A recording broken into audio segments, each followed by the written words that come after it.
And hello, I'm Walter. I'm the Dutch mentor, and welcome back to the Smart Performance Podcast. S for self-care, M for mindful growth, A for adaptive problem solving, R for rhythmic operation, T, of course, for a thriving community, and P for performance. Today, we're going to be diving into the topic of confidence, or lack thereof, or how we can build confidence to present ourselves in a more professional manner. And of course, that will help accelerate our journeys wherever it is that you're going. Just a quick reminder, you can go to the Apple Store, you find my Smart Performance app. You can download it for free for 7 days and start your journey there. And from there, it's a great segue to find the right mentor for you.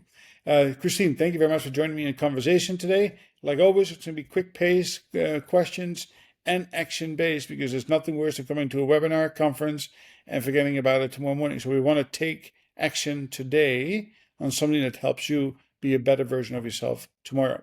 Tell us a little bit about yourself. Yeah, hello there, audience. Really excited that you are here. This is definitely going to be action-packed.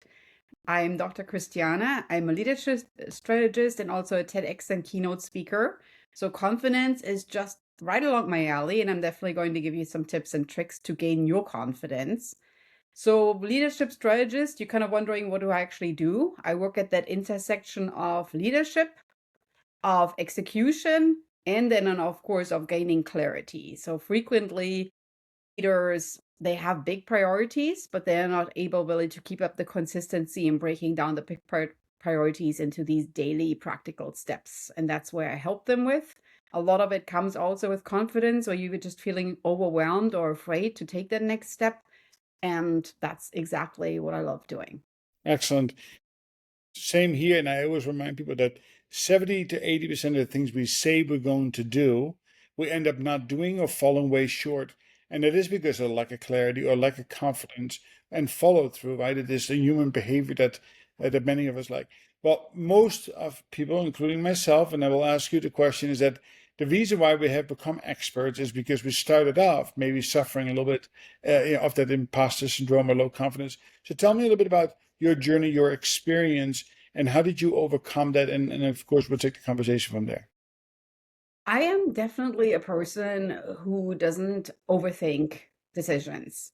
And I think that helps because frequently your brain is the biggest obstacle that really should be an opportunity. You're a smart person, the world just needs your knowledge, and you're just like doubting yourself and being harder on yourself than you would ever talk to your best friend. So the confidence really becomes on, why are you so hard on yourself? Why do you wait for the moment to stand on a stage to share your knowledge until you feel it's perfect? Because guess what? That moment is just not going to happen, right? Mhm. So how that happens for me is I just go for it. I'm like a total go-getter and action taker. I apply for things when I'm feeling like, yeah, I think I can probably talk about this. I can probably do this. And I don't like dwell on it and sit there and like second guess myself a million times, because if I don't apply, I never have the chance of being accepted. So I just go for it. It's interesting that there's a saying that 92% of the things we worry about never happen, but we waste so much time on that. So let's say we have a client, we have somebody who is, a bit of an imposter, low confidence, somebody is a worrier, but has a great vision for themselves. So, what are some of the first and second action steps you tell them to take to start building that vision for tomorrow and that confidence to actually go out and execute? Yeah, it starts with what I just talked about, talking to yourself as you were to your best friend. So step one would be, you need to become very clear that when you have that negative self-talk, you will never stand on the stage and appear as a person who shares love and confidence with others, because people are like, there's a little bit of like a mismatch, and it doesn't quite align with the words that are coming out of the mouth with how you really act. And now, of course, in the age of AI, it's even more important that you actually act and speak confidently in the way that you treat yourself. So, yeah, use some positive self language. That is my very first most important step. It doesn't have to be like a whole like meditation mantra for 15 minutes. Just do something for 5 minutes and it will already lead to a big difference. Yeah, and say you start off with as soon as you open your eyes and you have a conscious thought, you go to priming.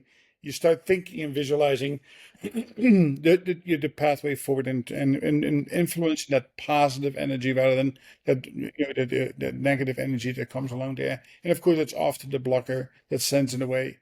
So let's say we have done that first thing in the morning. So Yep. what is something that we can do once we leave the house or before we go into work? Good. So like we woke up, positive self-talk. Secondly, maybe you're driving to work and you're already thinking, oh my gosh, I have all these things to do. And like, oh, there's like sticky notes everywhere. My desk isn't even big enough for all the things I have to do, right? Think it's kind of like your brain. Sometimes we have so many decisions we feel like we need to do. Like, my gosh, I need like a bigger brain to solve all these issues. Not really true, because you just need to prioritize things. Choose 3 things that need to get done. When you get to work, do those 3 things. Don't do 15 or 35, just 2, 3. And you will be amazed how good it feels to leave work on that day because you actually accomplished those 3 and you can celebrate the wins at the end of the day. So there's a great book for people who struggle with this, and by the way, most people do, is The One Thing by Gary Keller.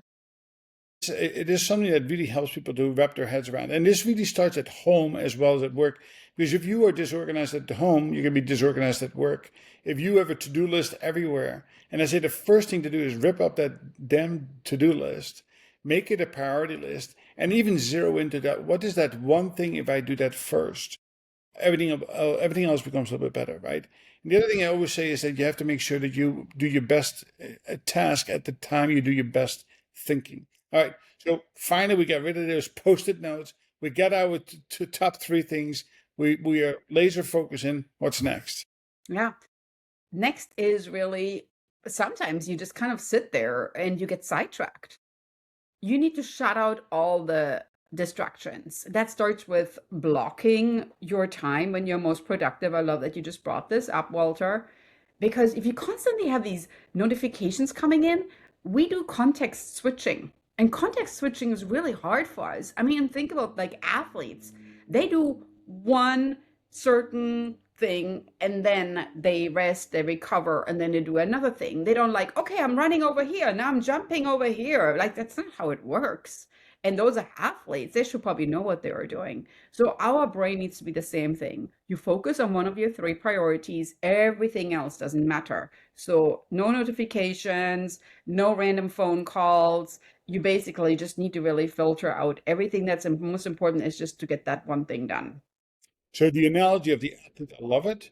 And I would even say that's a great way to say you should not be doing it alone, right? There's not a single person that goes to the Olympics without a good coach or a mentor.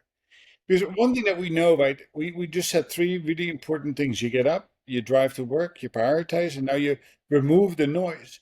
But that's all behavior based. So let's stop before we go on to the next thing, like action item. Why is it that people are so reluctant to do new things? And what is the technique that you use for them to start building sustainable habits rather than just doing another thing? Yeah. I mean, for me, when I think about it, sometimes I ask people, it's like, they ask me, like, oh, how was your TEDx event? I'm like, oh my gosh, it was intense. And I'm like, oh, that sounds so scary. I'm like, No, well, it is. Isn't everything in life kind of scary? Right? I mean, you get up in the morning, you do this, everything is like scary. There's always 2 sides to everything. But think about it, the word fear, really, if you break it down as an acronym, means face everything and rise. yeah. Just go for it. Just face everything and rise. So that's really like, and whenever I think about a decision, and whether that's confidence, whether that's clarity, whether that's really just being, positive for yourself, you always need to think there's a switch I can flip. I can look at fear as the big scary thing, or I can fear as like an opportunity for me to share my story. Yeah, I think that Elon Musk recently said is that to overcome fear is to stare it straight in the face. And Exactly. once you do that, the fear goes away. Again, is that worry mindset that gets into the way of progress. I always say this that what is it that you really want out of life?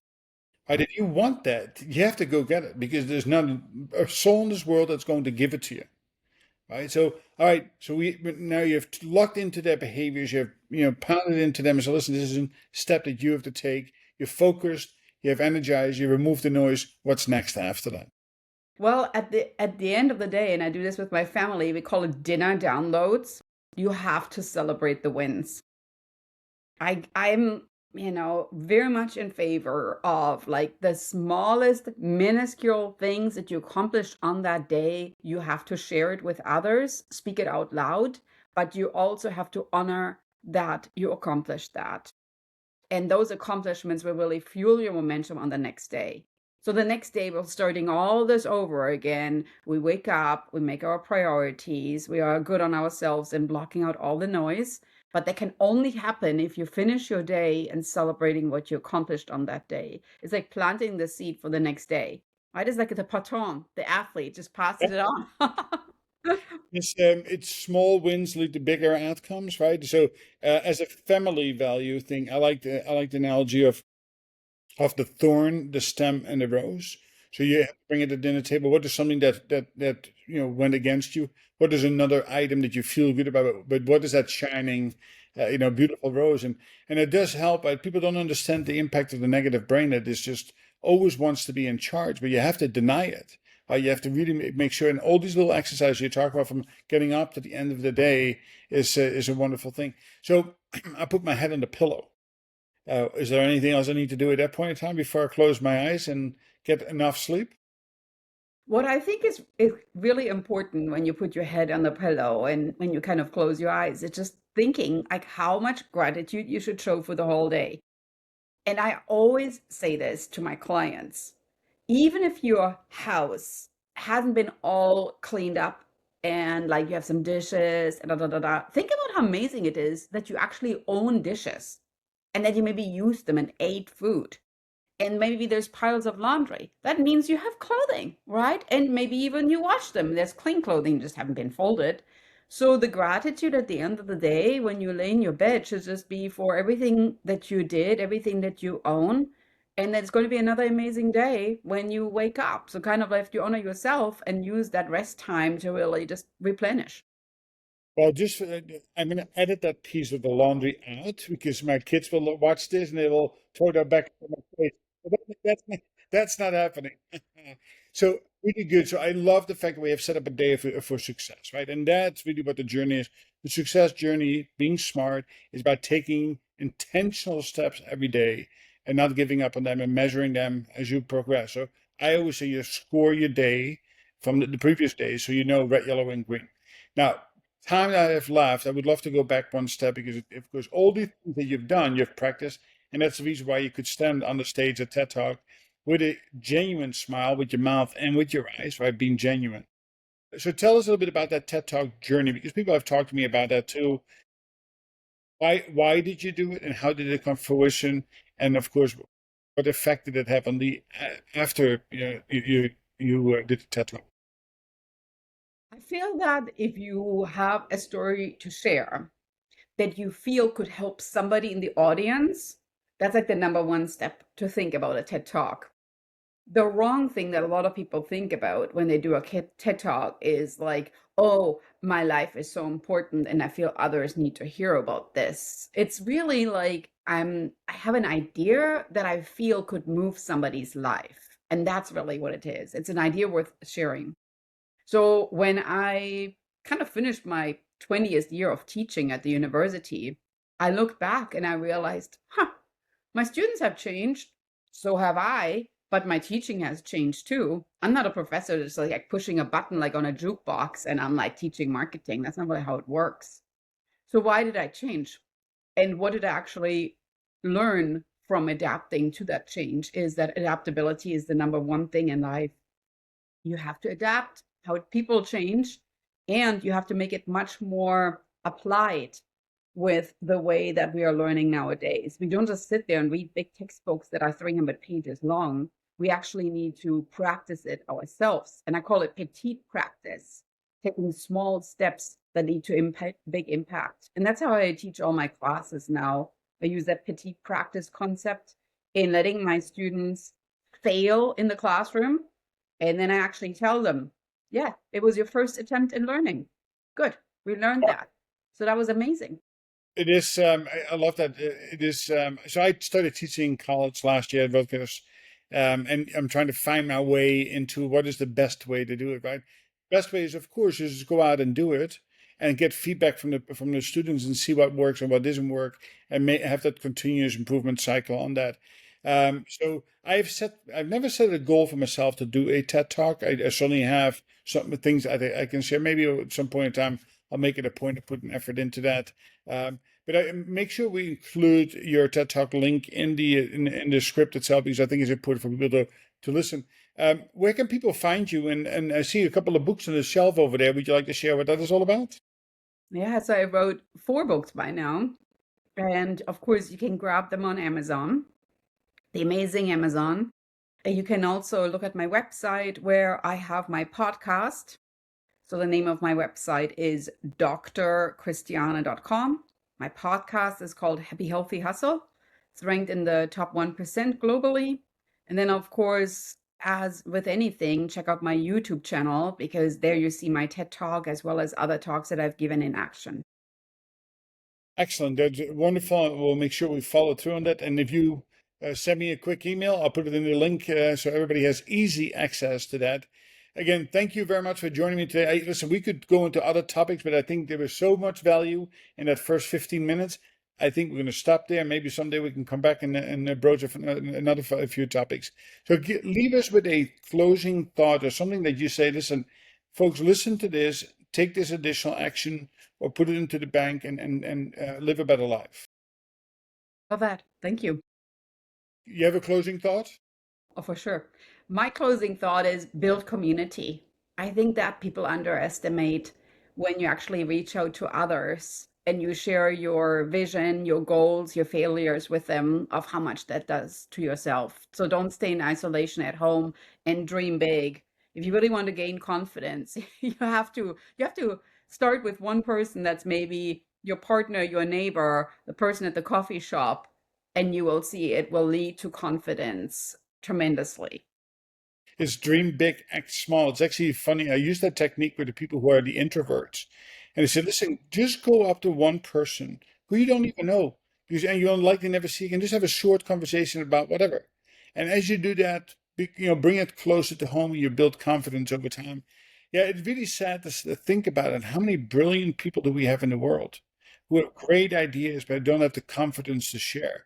And that is the thing that we owe to ourselves, to build that confidence.